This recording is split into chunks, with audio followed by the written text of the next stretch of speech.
Office सुटलं की स्टेशनचा रस्ता धरायचा, लोकल गाठायची, धावपळ करायची नाही, निवांतपणे निघायचं. फास्ट लोकल कधीही पकडायची नाही, हा माझा रोजचा नित्यक्रम. ऑफिसातून येताना रोजच तो भेटायचा. माझीच वाट पाहत उभा आहे असं वाटायचं मला. माझ्या सबंध आयुष्याशी, एकूण एक सवयींशी आणि संपूर्ण सुखदुःखांशी तो एकटाच समरस होत होता, बाकी कोणी नाही. साऱ्या लॉजवर आणि माझ्या ऑफिसात सुद्धा मला तुसड्या म्हणत असत. मित्रमैत्रिणी नव्हतेच कधी मला. माझ्या स्वभावामुळं कोणी जवळ यायचं धाडसच करत नव्हतं. लग्नाचा विचार कधी केलाच नाही. घरदार, आपलं, लोकांचं काय काय शिकवलं नाही मनाला. लॉजवरची एकुलती एक कॉट, एक खानावळ आणि कचेरीतली टेबल खुर्ची एवढंच माझं विश्व. कधी कधी एकलेपण खायला उठायचं. मग सरळ उठायचो आणि त्याच्याकडे जायचो. तासनतास त्याच्या जवळ बसून राहायचो. कधी बोलणं झालंच नाही. तो मुका नव्हता, पण बोलताही येत नव्हतं त्याला. मीच माझी सारी सुख दुःख त्याला सांगायचो आणि बोलता करायचो. फक्त माझ्या बुबुळांशी बोलायचा तो. तो दिवस अजूनही साकारतोय डोळ्यांपुढे. लोकलमधनं उतरलो, स्टेशनच्या बाहेर आलो, तेव्हा लक्षात आलं की खिसा कापलाय कोणीतरी. पास, कालच्या पगारातले उरलेले थोडे पैसे आणि छोटीशी डायरी, सगळंच गायब झालं होतं. नशिबाला लाखोली वाहत रस्त्याला लागलो. एका वळणावर मेन रोडच्या एका कोपऱ्याशी 15-20 मजूर कसलीशी शेड उभी करत होते. एक मोठासा बोर्ड उपडा ठेवला होता. तो तिथं बसवला जाणार होता हे मी तारतम्यानं जाणलं. खाली एक छोटासा सिमेंटचा कठडा करायचं काम चाललं होतं. कुतूहल जागं झालं आणि मी बोर्ड पाहू लागलो, तेवढ्यात कोणीतरी हटकलं. मीही कुतूहल पायदळी तुडवलं आणि ऑफिसला गेलो. आज काहीच केलं नाही ऑफिसात. कोणाशी बोलायचा प्रश्नच उद्भवत नव्हता. गेल्या 2 वर्षात इथे आल्यापासनं कोणी माझ्याशी बोलायच्या फंदातच पडत नसे. 5:25 झाले आणि मी ऑफिसातनं बाहेर पडलो. तो डौलानं कोपऱ्यावर उभा होता. त्याला पाहिलं आणि वाटलं, बास, याच्याशीच दोस्ती करायची. केवळ यालाच जवळ करायचं, जीवाभावानं बोलायचं. त्या कठड्याजवळ आलो. माझ्याकडे पाहत मिस्किल हसत होता तो. झुपकेदार मिशा, पाणीदार डोळे, बनारसी पान खाल्ल्यासारखे तांबूस ओठ, मिशीतला हसू, डोक्यावर राजेशाही पगडी. डौलदार जिरेटोपच म्हणा हवं तर. लांब लचक, लाल भडक पायघोळ चुणीदार अंगरखा, त्यावर सोन्यासारखी पिवळी झालर, पायात सलवार, कभिन्न काळ्या नभासारख्या अणकुचीदार बुटांवर डौलात हसत उभी असलेली ती स्वारी पाहिली की बघत राहावंसं वाटायचं. बास, ठरवलं, यालाच मित्र करून टाकायचा. दुःख एकट्यानं भोगतोच आपण, पण सुखही एकट्यानं उपभोगायला लागणं यासारखं दुसरं दुर्दैव कोणतं असेल आणखीन. म्हणूनच त्याला जवळ करायचा. तासनतास बघत बसायचो मी त्याच्याकडं त्या दिवसापासनं. महाराजा होता तो एअर इंडियाचा. डौलानं उभा, हसतमुखानं येणाऱ्या जाणाऱ्या प्रत्येकाचं स्वागत करणारा. रोज 5:45 मी त्याला भेटायचो. चांगला 1.5 तास त्याच्याजवळ घालवायचो, गप्पा गोष्टी करायचो. तो काहीच बोलायचा नाही, पण त्याच्या नजरेत सारं काही सामावलेलं असायचं. मी उमजून जात असे सारं. त्याची बोलकी नजर माझ्या बुबुळांना भिडली की सगळं काही समजायचं मला. त्याच्या मनातलं अक्षरानअक्षर समजायचं. एकूण एक भावनांना काळजाशी लपटून घ्यायचो आणि मग चालू लागायचो. पहिल्या दिवशी पाकीट हरवल्याचं सांगितल्यावर तो म्हणाला, वेड्या, हे जग फार फार स्वार्थी आहे बरं. स्वार्थी आणि अप्पलपोटी. जो तो दुसऱ्याच्या डोक्यावर पाय ठेवून स्वर्गात जायचा प्रयत्न करत असतो इथे. मातीतून येतो, मातीत जातो आणि जन्मभर त्या मातीलाच तुडवत राहतो. बिच्चारी माती. तिळतिळ तुटणाऱ्या स्वतःच्या जीवाला करकचून बांधून ठेवते आणि सारं काही पोटात घालते. कधी मख्खपणे तर कधी आधाशासारखी, कधी हसत हसत, कधी धाय मोकलून रडत, कधी थंड वारा प्यायल्यासारखी तर कधी जळती मशाल जिभेवर ठेवून. या साऱ्या जंजाळात माणूस मात्र स्वतःला हवं तेच उचलत राहतो. संधी साधू माणूस. आणि खरं सांगू का पोरा, असंच राहावं माणसानं. संकट तुडवत खुशाल फिरावं. त्यात लय असावी. आल्या प्रसंगाला तोंड देत राहतो त्यालाच संकट घाबरतात. मग टक्कर देऊन संकट पायदळी घातली तर एकच एक मार्ग सुलभ होऊन जातो. तो एवढं काही गूढ बोलला की केवळ ऐकण्यापलीकडे मी काहीच केलं नाही. नुसता पाहत राहिलो, वैशाखात आग ओकणाऱ्या दुपारसारखा. तो पंधरवडा फार वाईट गेला. तुटपुंजा पगार, तोही चोरीला गेलेला. वर खर्चाला पैसा नाही. मी तसा तुसडा माणूस, कुणाला कधीच काही मागितलं नाही. तसं केलं असतं तर खूपसं काही मिळालं असतं, पण स्वभावात बसतच नव्हतं ना ते. एक दिवशी खूप वेळ थांबलो त्याच्याजवळ. त्याला माझी अडचण सांगून उपयोग होणार नव्हता, तरीही सांगितली. तो खळाळून हसला आणि म्हणाला, तुझ्यासारखा मूर्ख जगभर शोधून नाही सापडायचा. काहीच नाहीये तुझ्याजवळ. ना मिळता जुळता स्वभाव, ना कसली महत्वाकांक्षा. प्रत्येकाला महत्वाकांक्षा हवी. तोच माणूस म्हणून जगायला पात्र आहे. योग्य वेळी महत्वाकांक्षेला किल्ली दिली, वेळोवेळी तिला हलवत राहिलं की संकटाचे काटे आपोआप पुढे पुढे सरकतात. मग नशिबाचे काटे सुद्धा हलायला लागतात आपोआप. मी थोडासा सुधारलो मग. कधी काळी एका स्टेशनरी मालाच्या दुकानदाराची ओळख झाली होती. दुकान जाण्या येण्याच्या रस्त्यावरच होतं. त्याचे हिशोब लिहिण्याचं काम पत्करलं. रात्रीच्या वेळी जागरण करून ते पुरं केलं आणि महिना व्यवस्थितपणे पार पडला. नशिबाचा मिनिट काटा आणि संकटाचा तास काटा खरंच थोडा पुढे सरकला होता. म्हणूनच त्याची आणि माझी मैत्री खूप दृढ झाली, अगदी दृष्ट लागावी अशी. तो म्हणायचा, हो नेहमी बोलायचा, खरंच तू विक्षिप्त आहेस असं उगाचच वाटतं मला, पण खरं सांगू, ज्यांना विक्षिप्त म्हणायचं ना ती माणसंच इतरांपेक्षा जास्त रास्त वागत असतात. मी फुलून आलो त्याच्या शब्दांनी. त्यानं खूपसं काही शिकवलं मला. जीवनाची सारी मूल्य तपासून एक एक धागा उलगडून दाखवला. जगायचा सोपा आणि साधा रस्ता दाखवून दिला. विचारी अनुभव, अनुभवी विचार आणि अनुभवांच्या विचारातनं साकारलेली सालस श्रद्धा यांच्या त्रिकोणी गुणाकारामधून निघालेल्या सुबद्ध भावना म्हणजेच जीवन, हे त्यांनी मला पटवून दिलं. आणि त्याच्यावर जीवच जाडला माझा. त्याला एकदा सुद्धा विनमुख अवस्थेत पाहिलं नाही. सदा सर्वदा हसरा चेहरा.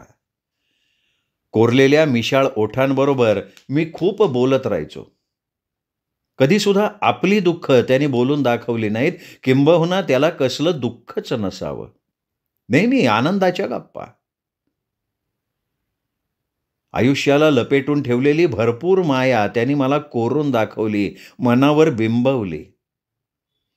त्या सबंध रेषांचा अभ्यास मी केला आणि जीवनाचा सुकर मार्ग उलगडून बघायचा अस्पष्टसा प्रयत्न करून पाहिला.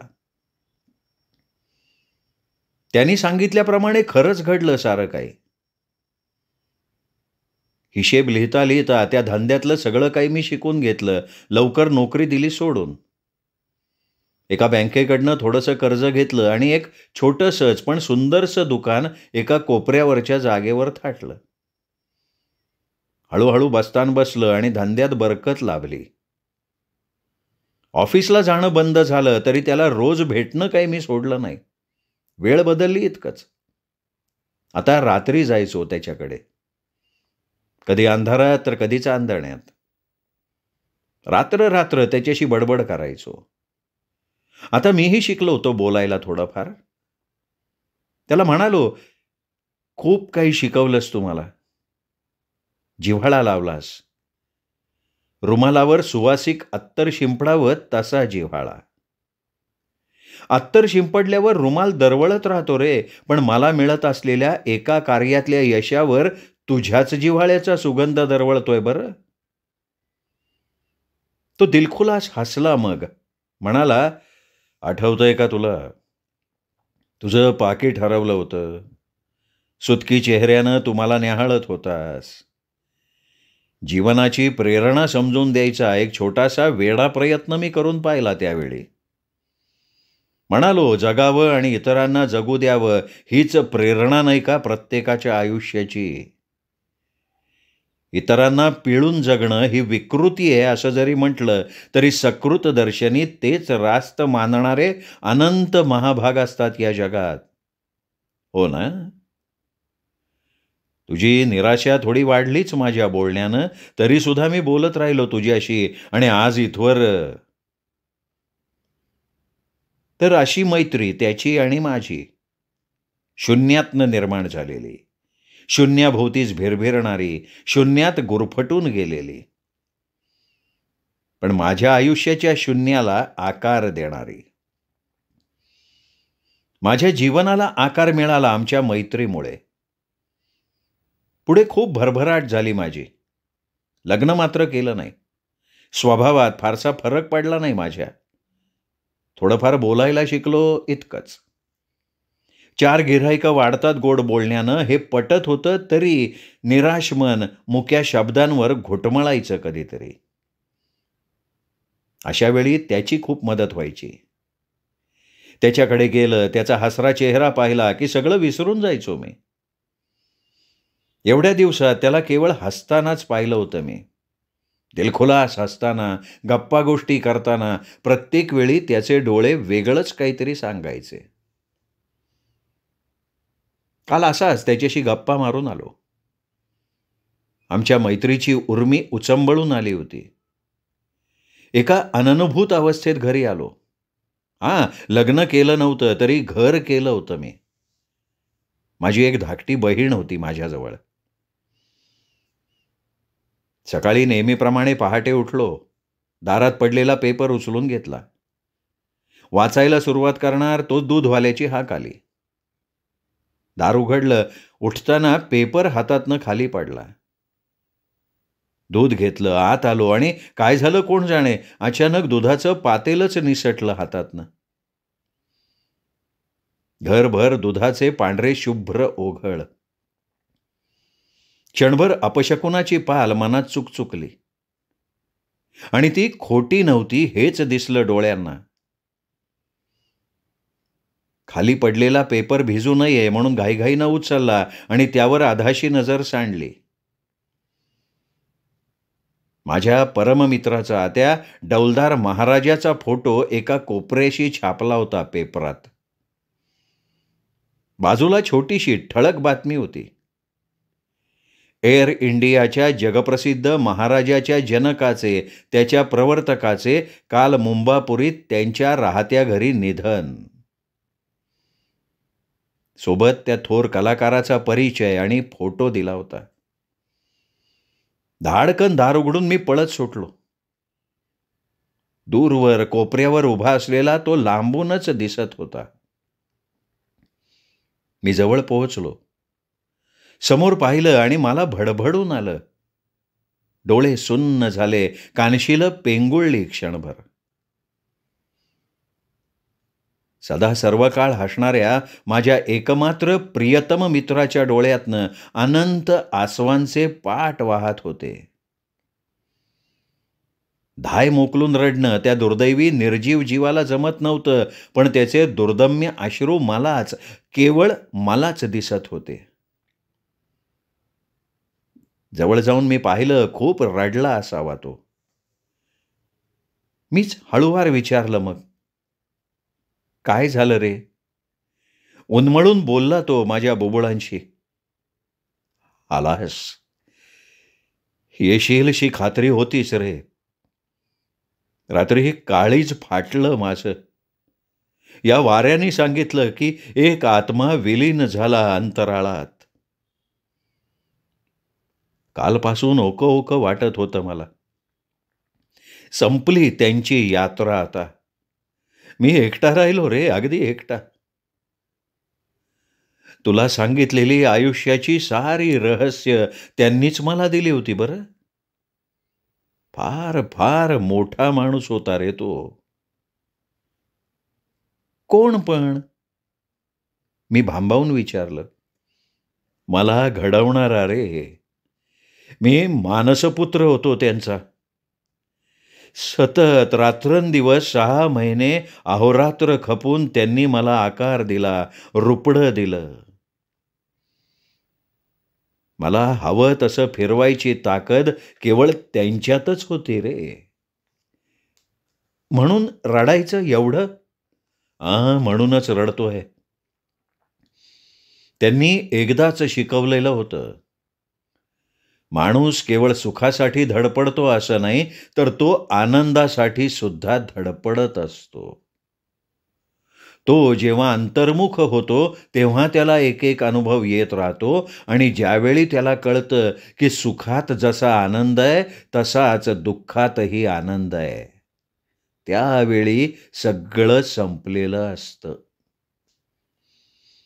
तो आनंद भरभरून पिऊन झाला की संपून जातो प्रत्येक जण. मला नाही समजलं काही. नाहीच कळायचं तुला. नाहीच कळायचं. अरे हेच तर माझ्या जनकाच्या आयुष्याचं गूढ होतं. तुझ्याशी दोस्ती करण्यात माझा सुद्धा एक स्वार्थ होता बरं. स्वार्थ? तो कोणता? एखाद्या दुःखाला वाटून घेतलं की ते दुःखाचं ओझं थोडंसं हलकं होतं, हे माहिती होतं मला. आणि माझं दुःख वाटून घ्यायला तू पळत येशील असं सुद्धा मनोमन वाटत होतं. आणि तू आलास देखील धावत पळत. असं म्हणत कधीही न रडणारा माझा लाडका महाराजा धाय मोकलून रडायला लागला. आयुष्यातला उत्कर्ष आणि एकूण एक गोष्टी मी त्याच्याकडून शिकलो होतो. पण त्याच्या समवेत अश्रू ढाळण्यापलीकडे मी काही करू शकत नव्हतो. का? नाही हो, त्याला समजावण्याची पात्रता नव्हती ना माझ्यात. पाण्यामुळे भला मोठा मातीचा ढेकूळ विरघळून जावा, तसा त्याच्या डोळ्यात मी विरून जायला लागलो. उन्हं वर आली होती. शेजारून एक पेपरवाला ओरडत पळाला, "आजची ताजा खबर." दचकून मी वर पाहिलं. तो रडतच होता. काळीज नव्हतं तरीही तुडवल्यासारखा. त्याच्या कुंद डोळ्यात मी पाहिलं. हळुवार ते नेत्र कुजबुजले. प्रत्येक कलाकार जीवापाड प्रेम करतो आपल्या कलेवर, पण त्याच्या हजारो पटीनं ती कला प्रेम करते त्या कलावंतावर. डोळे गाळत मी परत फिरलो. त्याच्याकडं एकदाही वळून पाहायचं धैर्य माझ्या डोळ्यांमध्ये नव्हतं. श्रोते हो, ही होती बबन पोद्दार लिखित कथा महाराजा. कथा कशी वाटली हे कमेंट करून जरूर जरूर कळवा. कथा आवडली मित्रपरिवारात नातेवाईकात शेअर करा. आणि हो, चॅनल सबस्क्राईब करायचं चुकून राहून गेलं असेल तर प्लीज चॅनल तेवढं सबस्क्राईब करा. पुन्हा भेटूयात काही उत्तम कथां कादंबऱ्यांसह. तोपर्यंत नमस्कार मित्र हो.